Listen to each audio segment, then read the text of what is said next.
I am Shusara Kumara. Welcome to Satsang.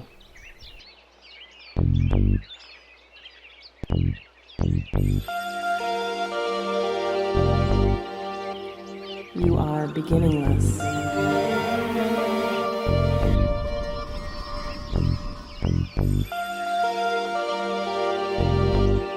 You are endless.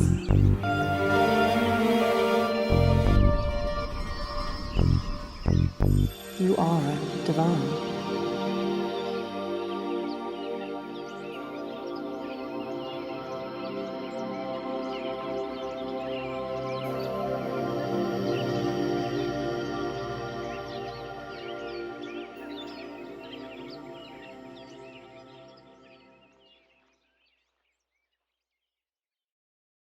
Good evening, everybody. This is Shusara. Welcome to Satsang with the Shambhala Center. We're going to go ahead and get started. There's kind of a lot to cover tonight. So I'm going to ask you to take a nice deep breath and get yourself centered. And let's clear the space.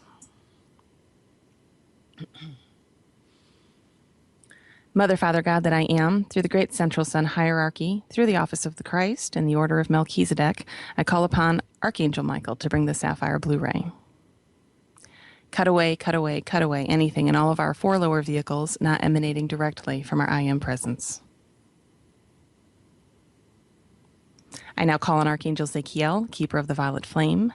Blaze, blaze, blaze the violet flame through all of our four lower bodies. Transmute, transmute, transmute all the psychic debris Michael has cut free. I now bring forth the invincible ring pass knot and the mirror blue light of invisibility to completely surround each of us. And I call forth a shaft of pure Christ light for each one of us, and I ask that they surround us and go to the center of the earth, where I call on Archangel Gabriel to seal them. And I ask that the legions of Michael completely surround each tube of light.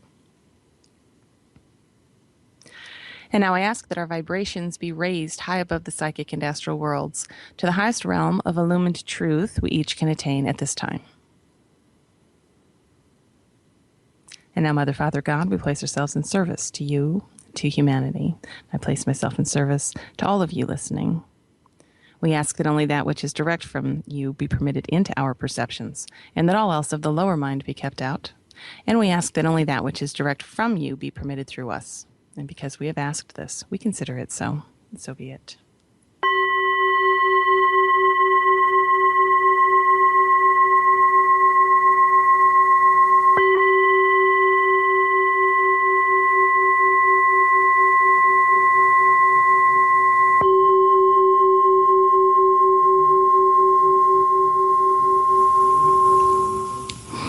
All righty. Come back to me. Now let's get going. We've got Pielayan and Tim and Megan and Linda here with us tonight. We just came out of session, and it was a good one. One of our people in group said it felt like an acid trip, which I've never taken acid. Linda's over there laughing. So I don't know about that, but it was a wild ride. I will say that. So let's see if I can't reground myself and speak to all of you who are coming in fresh tonight. And I will wish you all a happy Easter ahead of time. Easter is kind of on my mind because, of course, it's Sunday, and with that comes thoughts of Yeshua ben Joseph, or who most of you know is Jesus. And we did a whole lot of talking about Jesus in our session here in Charlotte. I think Jesus has taken a bad rap unconsciously from the collective. And I want to talk to you a little bit about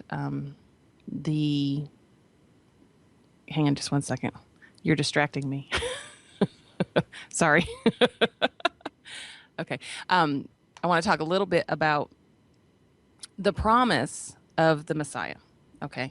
So let's not confuse Jesus, the individuated person on the planet, with the Christ. Jesus was representative of the Christ, but the Christ is every single one of you. Okay. So remember that at a very fundamental level, you as the divine in physical form are the Christ. Only you have forgotten who you are. The Christ didn't disappear. The Christ didn't retreat. The Christ didn't go anywhere. There's nowhere to go. It's just in the state of amnesia that you're existing in currently, you aren't experiencing yourself as Christ. All right. So for people who have, and a lot of people who would listen to me, or who would end up, finding me, a lot of these people have issues with religion and a lot of issues with Christianity. That is not unusual. I was one of those people because I was raised a Christian, but it always rubbed me the wrong way because the whole thing of, God being masculine never resonated with me. And the thing of holding Jesus on a pedestal never resonated with me, or having to sit in a church didn't resonate, like all of these things. But I always loved my knowing that sat there about what it all was about. And as someone who was raised in the Christian faith, like I took the way I always viewed Christianity was that it really was just the New Testament. I never understood why the Old Testament made it through the whole Council of Nicaea thing.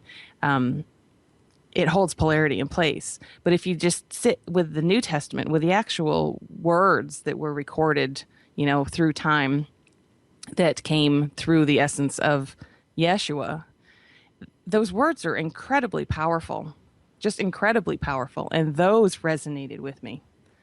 Even though people cling to them as if, their life depends on it, but then they don't actually live them, so there's a lot of hypocrisy around it. And I think that's why a lot of people get very frustrated with the whole church thing. It's because people who have come in, and if you're listening to me, you would be one of them. If you have come in to this planetary system, this fallen system, to be of service to a fallen humanity, and then at some point got locked into the polarity game, as it were, then there is that aspect of you, that very deep knowing that gets that can get kind of triggered with the whole polarized religion thing. So it wouldn't surprise me at all if you're sitting there going, like, I hate religion, because of course here, as soon as something gets turned into a religion, it loses its power. Now, that's not to say that there isn't power within the teachings, because there absolutely is, and incredible power. So that's what I want to sit with just for a few minutes tonight, which is kind of the thing that's so beautiful about Easter to me, is the promise that sits there behind the concept of Easter. And it's the promise of the Christ, which was given through the act of the crucifixion and then the resurrection, right? Jesus' ascension and then resurrecting that body was, it was put there for a very specific reason, So earlier I asked the group, why did that need to happen, and we had different answers coming around. And one of them was that, he did it to show that you're not the body. And that's absolutely accurate, because you're not.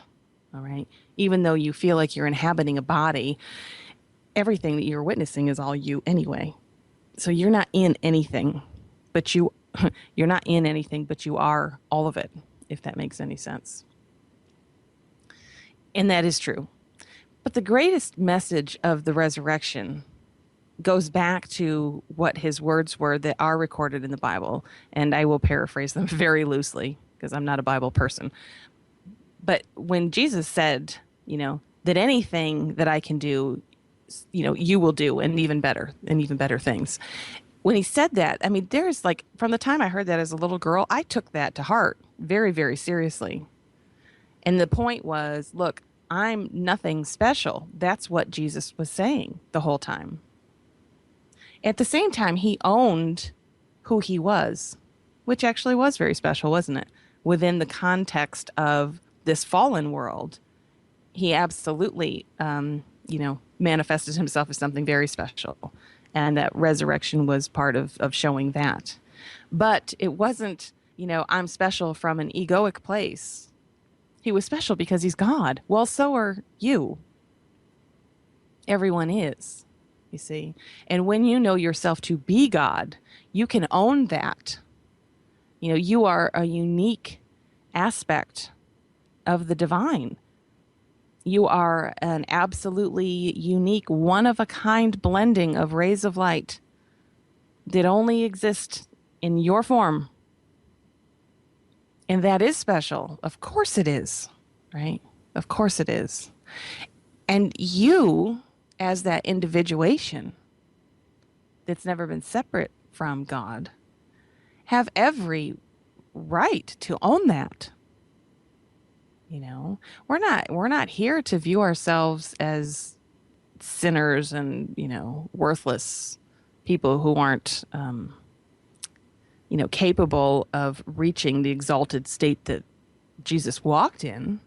He came to show that anybody can do that and everybody will do that. And as I said at the end of our session earlier, God isn't, God's omnipotent. It's not about to lose itself forever, is it? No. And so I promise, even if it's not this particular lifetime, you are going to ascend out of this fallen sense of reality. And in a sense, you do every night. That's something no one ever thinks about. When that body sleeps, there's no identification going on. Yeah. You go off and you are existing in the soul plane. You just don't carry it with you because the veils are in place. So when you wake up, you don't remember it, but you're doing it every night anyway. Yeah. So I want you to stop, kind of identifying. It's another level of identification, identifying with yourself as being the unawakened. Now, that doesn't mean that all of a sudden you start walking around saying, I am God, and believing yourself to be, quote unquote, enlightened, right? Because that's another level of individuation. And that's just as much a trap as saying that I am unawakened, right? The thing that we do in processing work that points to is that I have everybody when they go in and they look at beliefs that have been challenged, they'll see that consciously they hold one side of a belief, and then they will witness that unconsciously they're actually holding the polar opposite of that belief. So at the end of a process, they actually take the opposites together, and they have to identify themselves with both sides. So that's its own challenge. Because remember, you're repulsed by the one that's unconscious. That's why it's sitting there in the unconscious. And in you actually finding where that's true for you, where you've been hiding it from yourself, then another level of identification does take place, which is very important. You have to see that. Excuse me, I have a tickle in my throat tonight. After that piece, the most important part that actually dissolves the whole thing is when you move through that and you see that you're neither one. Because in highest truth, you can't be one or the other, and therefore you can't be both. You see? Because if it's polarized, it's not real. And from a higher level of understanding, from a level of understanding that's outside of this paradigm, that is reality. Polarity doesn't exist. It can't. There is no opposite to God, see? In this world we're walking in, that we believe that we're, inhabiting, that is the experience. The experience is that you're actually living in the opposition of the divine. I'd call it hell. I mean, if you're going to think of the opposite of heaven, what would you think? You'd think hell. So, like in my world, that was always, if hell is anything, it's this. I thought that from the time I was probably 10. Why? Because it's true. There was a knowing there. It can't get worse than this. Now, of course, consciousness can project something worse than this, and people do experience that, but it doesn't make it real, ultimately. So the point is to bring the opposites together and then to see through that, right? And that's a step you can't skip. You can't skip the owning both sides part, because there's something called a skipped gradient. If you jump past it, you don't learn the lesson from it. We'll put it that way, right? If you don't embody it, you can't dissolve it out. You have to embody it first.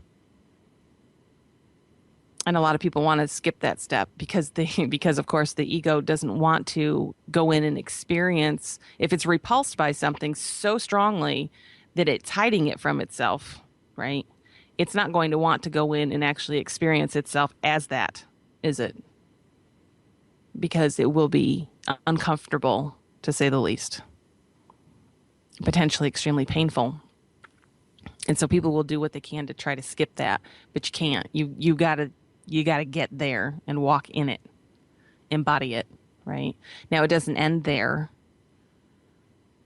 If you have always thought yourself to be a kind person and then you do self-inquiry work and then you realize that you have been in resistance to being mean, and then you actually go in and look deeper at where you are mean, and you begin to see it. You've been hiding it, so you haven't even seen it because you've been justifying your mean behaviors by using whatever excuses you needed to use to, you know, justify it in a very benevolent way in your own head. When you actually get in it, then you have to own it. Oh, like, oh, wow, I am mean. Look at that. I remember in my journey, I have 3 kids, as y'all know. And for the longest time, I used to get so frustrated because I was constantly picking up my house, you know. And my kids at this point, when I probably went through this, were all under the age of 10. So 5 people in a house, and 3 of them under the age of 10, it's not going to be an immaculate house, right? Obviously. And I used to get so frustrated. And one day, out of just the blue, I was in the middle of that kind of, God, they're pigs, you know, that thing. And it was like everything just, it was, you know, the light bulb turned on or whatever. In the moment, I was like, oh my God, but this is my projection. So I'm the pig, you know? And it's like, I saw it so clearly and I just laughed. At that point, it was just funny, you know, to actually see one's own resistance and recognize that even though I'm in resistance to it, here I am, I'm still in it. And here it is, it's all around me. I can't escape it. I am that. Here it is. I am that. Right? You can look at anything and say, I am that. Simultaneously, it's netty netty, right? Not this, not this. Because ultimately you're not any of it. It's a faulty projection to begin with. But within the experience of, you know, this being reality for you in the moment, you're all of it. It's all your projection. You're cocooned in your own little world, you know. Your lens is unique to you. And there's lots of overlap between all the individuations on a collective level, but the lens, your perception rather, is unique to you based on your experience and the specific imprinting that takes place in a lifetime and then multiple lifetimes. So that's the point. The point is owning both and then seeing through it because you're not either of them. You know, the only reason you're identified with either side is because you think one side is good and the other side is bad. You embrace one and reject the other, right? When that falls away, it is what it is. Not as a cop-out, which is how people usually use that term. It is what it is, you know, as kind of almost another level of indifference. But from a very realistic place, like, it is what it is. Oh, mess on the floor. There it is, right? No story, just mess on the floor. So in the moment, what do you do with it? Either you leave it or you pick it up.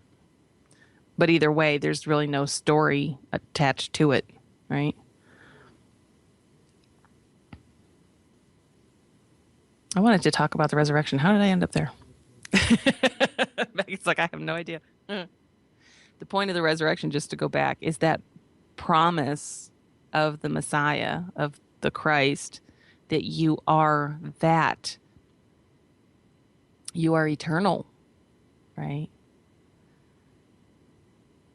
Like if you believe death is real and Jesus died, well then how did he come back? Like where did he come from? You know? He disappeared and then he was here again. Where did he go? You go really deep in this work, you begin to realize death itself is an illusion. It's not real. It's just not real. There's nowhere to go.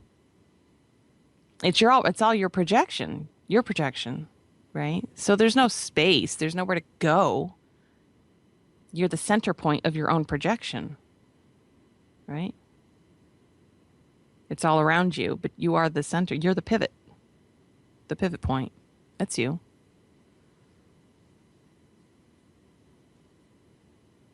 So he came to show that this is your nature, right? Not that he did miracles. He didn't do anything miraculous. The only reason you think it's miraculous is because your point of view is so limited, right? Your identification is with physical densification. Therefore, it is extremely limited. You believe that gravity is real. Therefore, a levitating yogi must be a miracle. You believe that, the production of food has to go through a certain natural process. Therefore, the manifestation of bread must be a miracle. You believe that water is viscous. Therefore, walking on it must be a miracle. And the ego takes every single one of those and it uses the physical world as its proof, right? Well, but it's true. So here's the water, and look, I'm going to put pressure on it and I go right through it. Therefore, that's proof. So if something happens that's outside of it, that must be a miracle. And what I want to stress with you today, and I want you to really sit with, not just for tonight, but really sit with for as long as you can maintain it, is that your view, your worldview, is completely backwards. All those miracles that Jesus did are your birthright as an aspect of the divine. They are part and parcel to your nature. Removing the energy from a physical form and then moving back into that physical form is not a miracle. It's natural. Moving the will of God for sustenance into the manifestation of bread is not a miracle. It would be natural to what you are as a creator. The beauty of the human being, of the incarnate, right? There are different forms of life, right? So there are the angelics and the elementals and the incarnates. The beauty of the incarnate is that you were made to be a co-creator, right? So God takes itself and takes aspects of itself to make the I am that then can experience life through its own unique lens and give that information back to the Godhead, which is the greatest aspect of itself. And then the Godhead can experience itself in, myriad forms.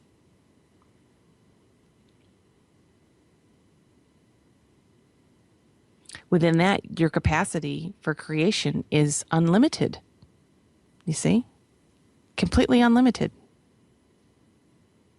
That's what you were created for, to go out and create.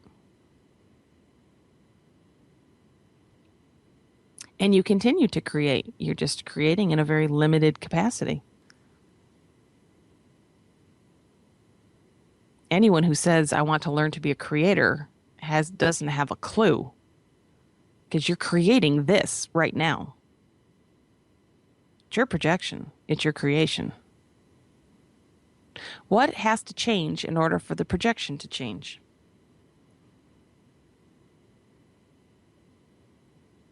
You feel like you're, stuck in a space? You feel like the world happens to you? No, no, no, no. It's the other way around. The world's only a projection of what you believe to be true. And that's not belief from a mental, egoic place, right? It's from your core. And right now, the issue is that consciousness in the form of you is fallen and very limited, stuck in the sense of separation.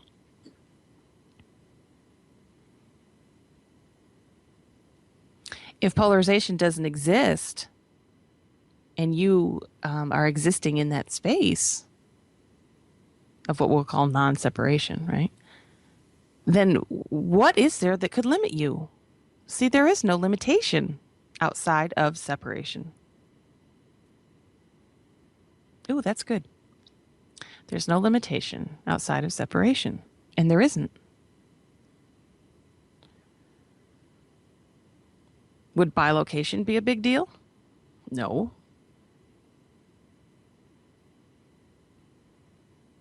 Would, relocating your conscious awareness from one spot to another spot be a big deal? No, not at all.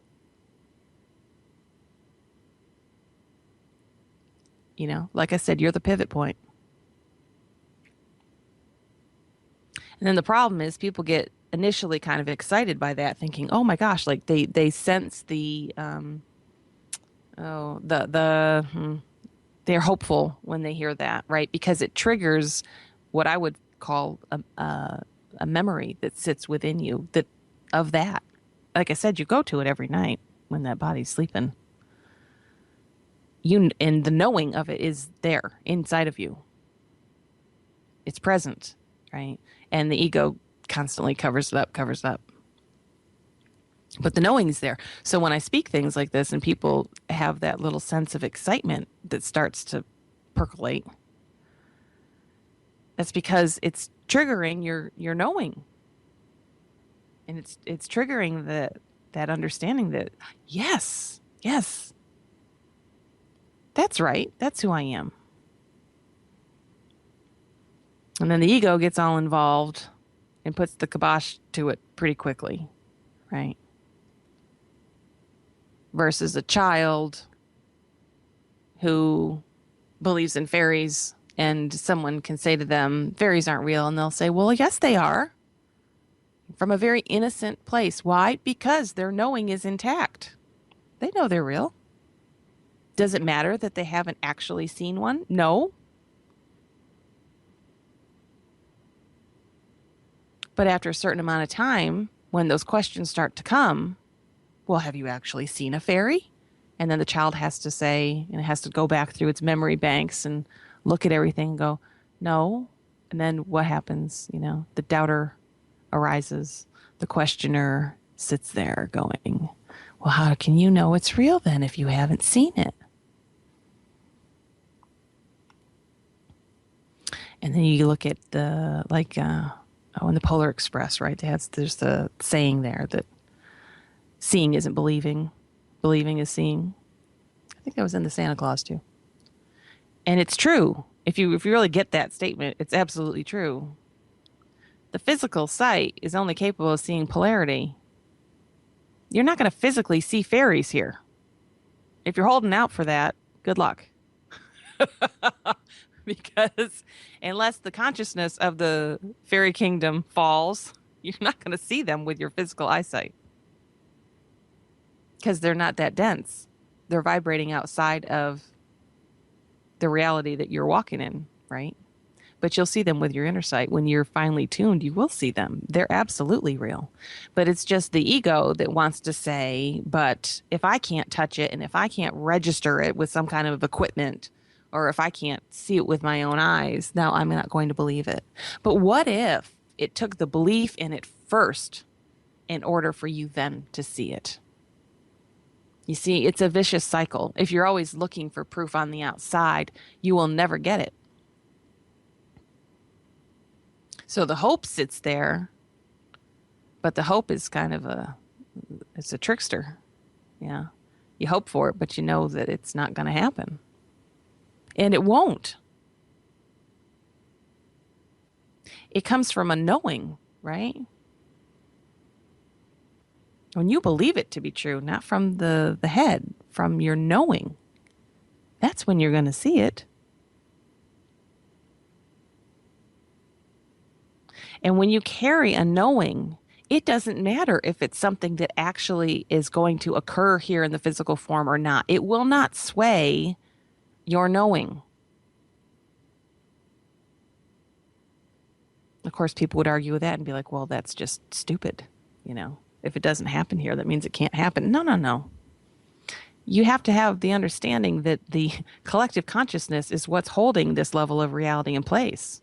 So even if your knowing is very pure, even if your vibration is very high, it does not necessarily mean that you're going to manifest bread, because 99.99999 to infinity% of the souls that are trapped within the system don't believe it's possible. And there's a huge pull on that energetically. It's enormous. That's the trick of really being here and moving into mastery, is that you're you're walking in a reality that's all your own. Putting your faith in it, putting your trust in it when the world will not see it. The world will not see it. But you can't let that dissuade you, right? And you can't let that distract you. And that's part of owning who you are.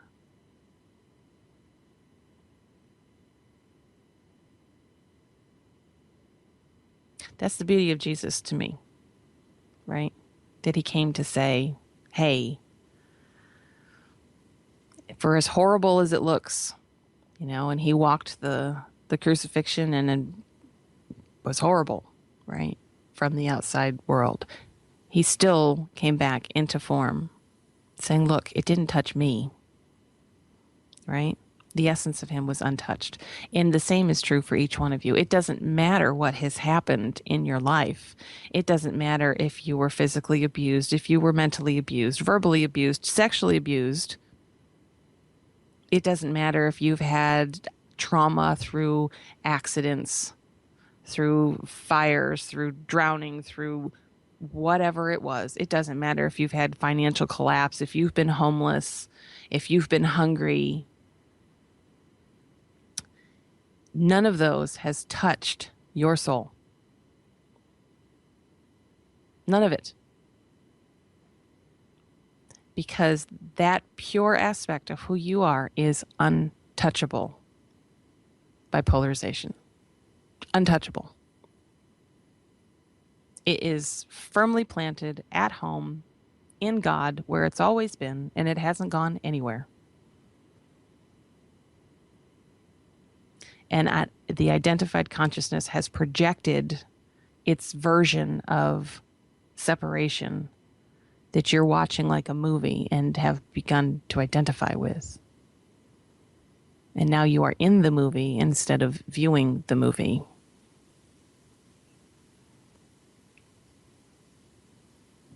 So one of the key things to practice is practice being the observer, right?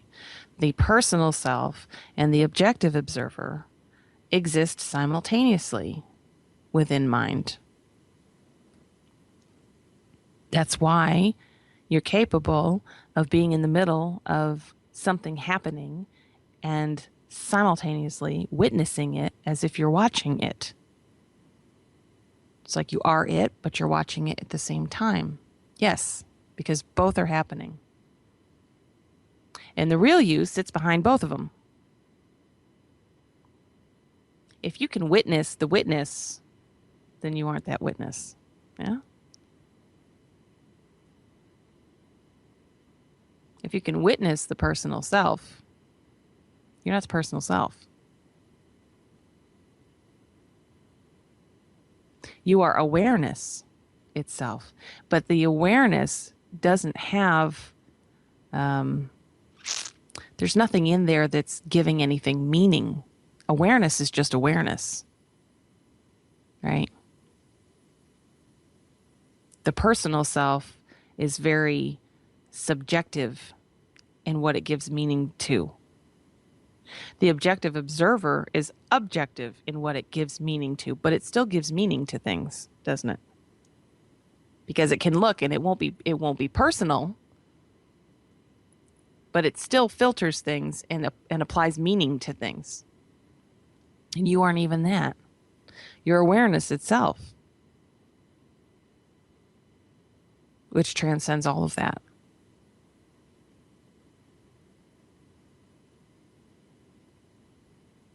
So for now, what you need to be working on very specifically is just be the observer in your own life. Witness what's going on without attaching to the story of it. Because for as horrible as your story might look, right, in any given moment, in just a moment, if you just were capable of dropping the story in that moment, if you could ask yourself, is it real? You know, say you're sitting home and you're stewing over something that happened 10 years ago, and you're still holding grudges about it, and you're still, you know, withholding your love from people because it happened, and you're sitting at home on your living room couch. And in that moment, if you just bring yourself to center and go, is it real? Where is that real? You will see that it's only real in the story that is taking place in the pictures that you're seeing in the mind. And you say, well, of course it's real because I remember it. Well, you're making it now by pulling it up again. How much energy do you want to lend to that? If it was so horrendous, why do you spend so much time putting all of your energy into making it real again? Because you're addicted to feeling terrible. Which seems rather counterproductive, doesn't it? But that's what we do. You know, we're addicted to our own pain. So what am I going to do? Now I'm going to sit and I'm just rehash it all over again. Let's look at it again. Let's look at it again. And every time, let's look for more reasons to be angry at people and look for reasons to judge ourselves, beat ourselves up. I can't do anything right. I'm such a loser. And where is that real? It's only real in all the pictures. And what is a picture, really?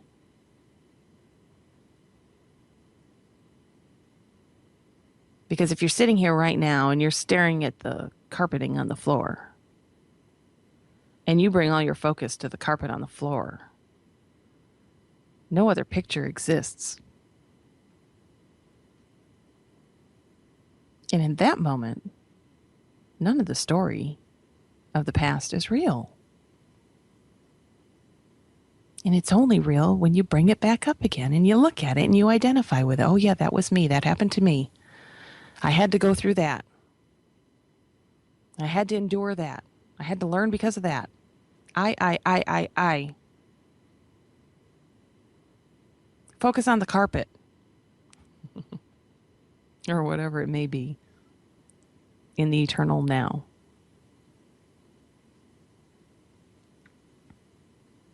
You know, it's as simple as this. Of course, we give it all kinds of, we use techniques and we use different processes and have you do this and that and the other thing. You know, it's really completely unnecessary. Really. But the mind is so strong that we have to utilize these other things to get it to start loosening up. But really, it's as simple as that. Just bring your focus here and let the rest fall away. You know, all the pictures that you're pulling up led to who you are in this moment. Is that true? In a sense. But who are you in this moment? Really?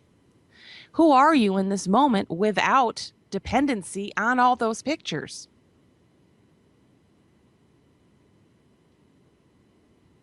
Megan could look back at all of her pictures and say, I'm a teacher. In this moment, I'm a teacher. Yes, I know that because I went to college and I got my degree and I went and I worked in the world and then I got a job as a teacher and there's the kids that I, instruct and blah, blah, blah. But if she brought her focus back to the carpet this moment, is she a teacher? No. She's awareness of a carpet.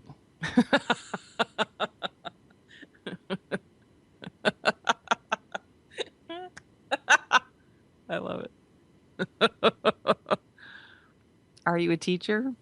Sometimes. Are you a student? Sometimes. Are you mean? Sometimes. Are you kind? Sometimes.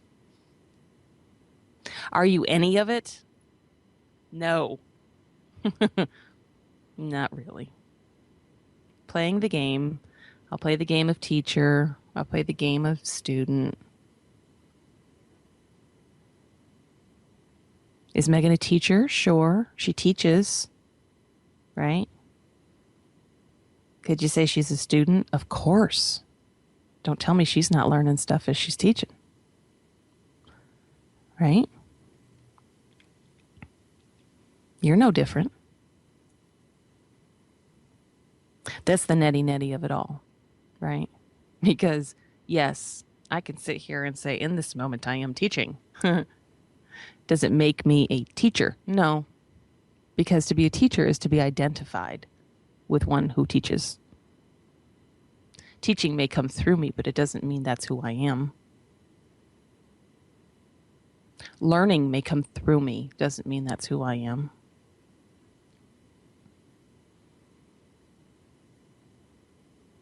Because on another level, I witness the teaching.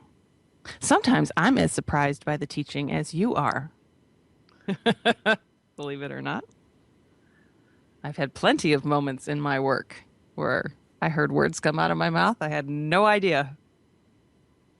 Nothing I'd ever even intellectualized before. And there it was. Boom. Who was that? Right? Who was that? This is a good question.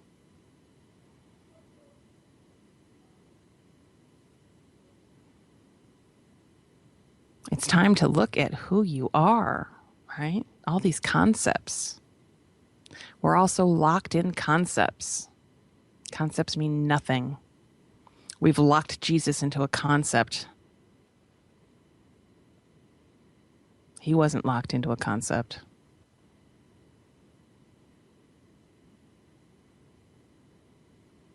And now we've become completely stuck because of our concept. We allowed our concept of him to get us stuck in this reality because, the Son of God. We're unworthy.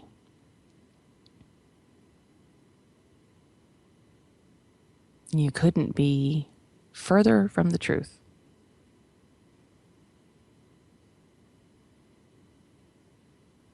So it's time for you to kind of experience your own resurrection. You don't have to die to be born again.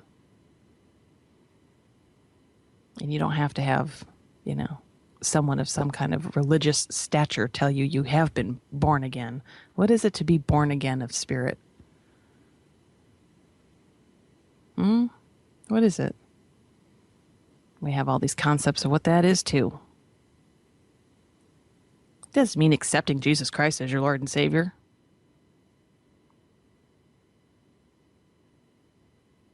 It means owning the Christ as who you are, right? And then living it in the world. In a world where no one understands, in a world where people will, bash you for who you are, and you do it anyway.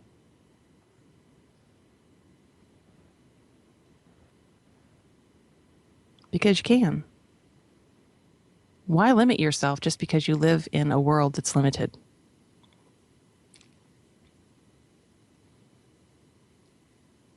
Do you know that if you pull something up in your quote unquote imagination, it's real and it's happening right now? And within that space, you are limitless, aren't you? Truly.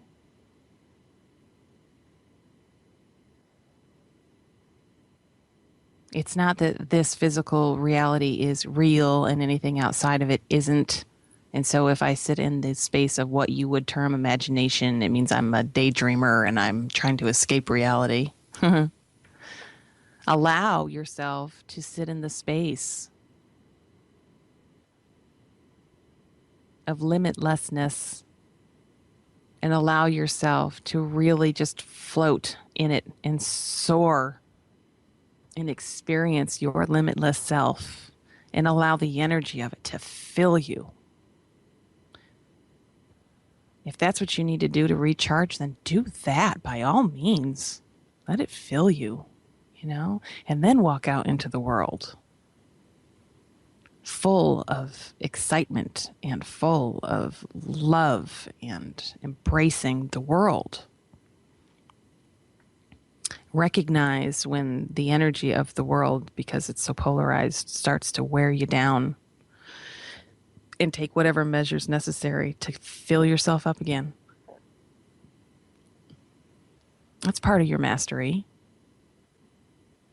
Recognizing your own limitation, not judging yourself for it, just recognizing it, and then taking proper steps to do what you need to do. Just because your energy gets depleted doesn't mean you failed, doesn't mean you've done something wrong. It is what it is, right? Low energy. What are you going to do? Take a nap, sit in meditation, have a green drink, whatever it is, right?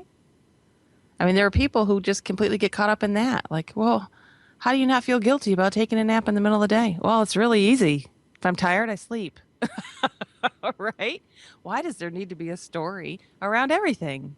Oh, I can't sleep in the middle of the day. There's just too much to do. And then the laundry doesn't get done. And I'll miss Oprah or whatever.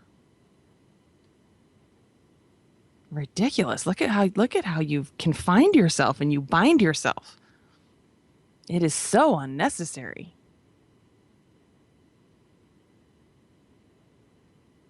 Cut yourself some slack.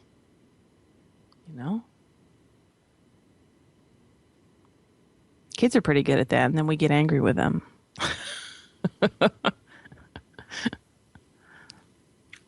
Or maybe we should look closer at how they're functioning, right? Rather than trying to force their, round little bodies into our square little holes. Maybe we should take a little lesson, be students from our, children's perspective.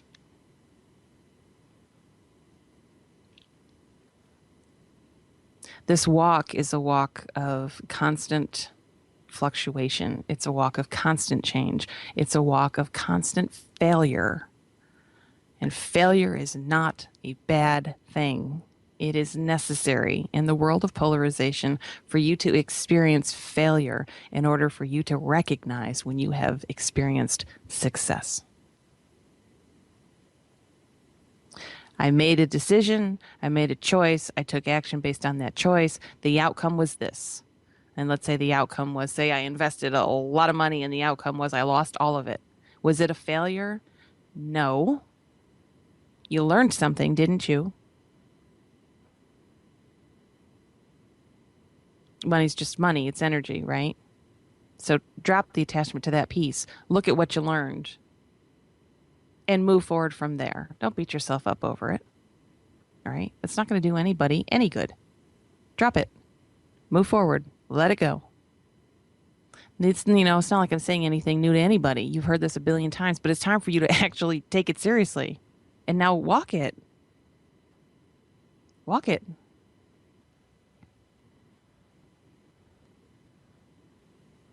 It didn't succeed because for whatever reason, it didn't succeed. So, okay, let's go in and look at, it's not personal. Like, I screwed up. I can't do anything right. I blah, blah, blah. It's not personal. Just look at it objectively. Okay, why did it fail? Why didn't it work?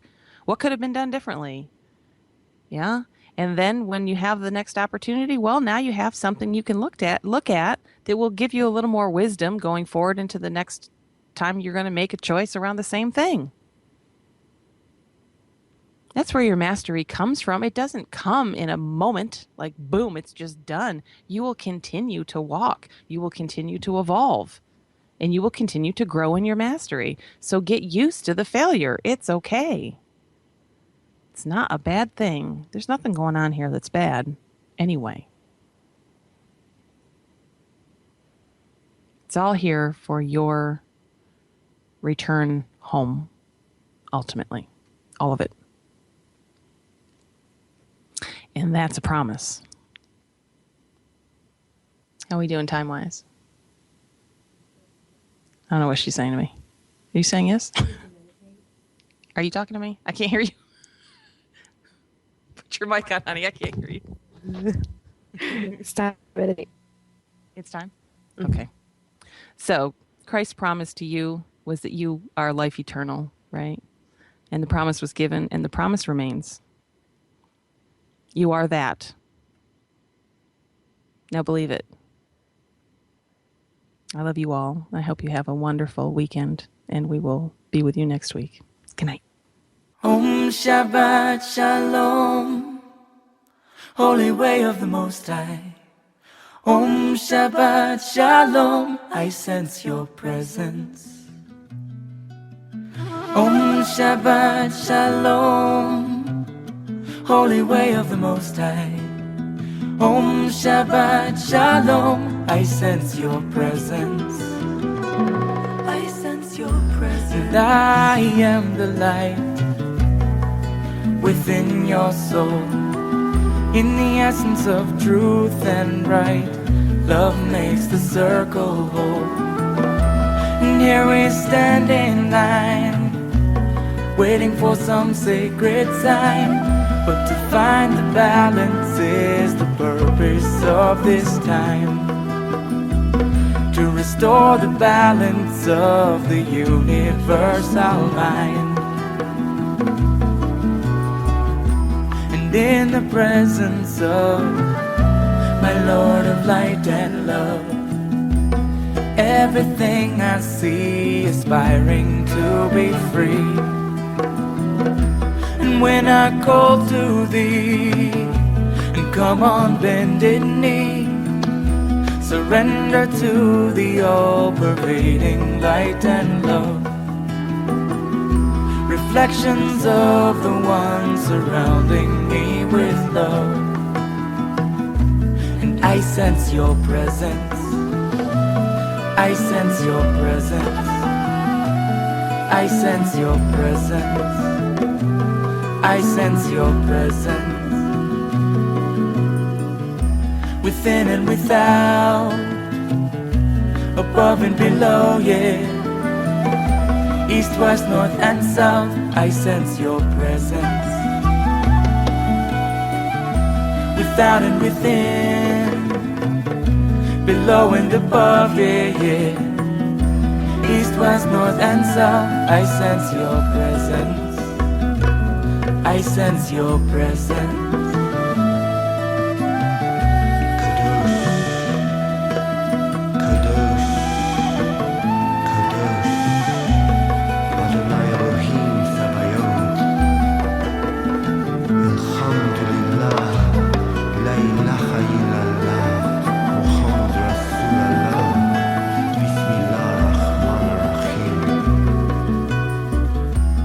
In the presence of my Lord of light and love, everything I find in tune with the divine. And here we stand in line, waiting for some sacred sign. But to find the balance is the purpose of this time. To restore the balance of the universal mind. And I am the light within your soul. In the essence of truth and right, love makes the circle whole. And when I call to thee, and come on bended knee, surrender to the all-pervading light and love. Reflections of the one surrounding me with love. For to find the balance is the purpose of this time. To restore the balance of the universal mind. I sense your presence. I sense your presence. I sense your presence. I sense your presence. Om Shabbat Shalom, holy way of the Most High. Om Shabbat Shalom, I sense your presence. Om Shabbat Shalom, holy way of the Most High. Om Shabbat Shalom, I sense your presence. Om Shabbat Shalom, holy way of the Most High. Om Shabbat Shalom, I sense your presence. Om Shabbat Shalom, holy angel of the Most High.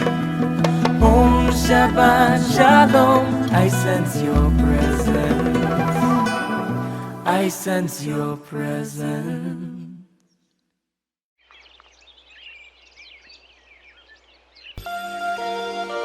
You are beginningless.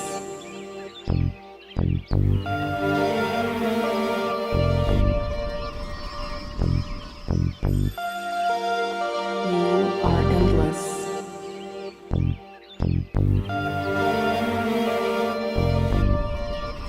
You are divine.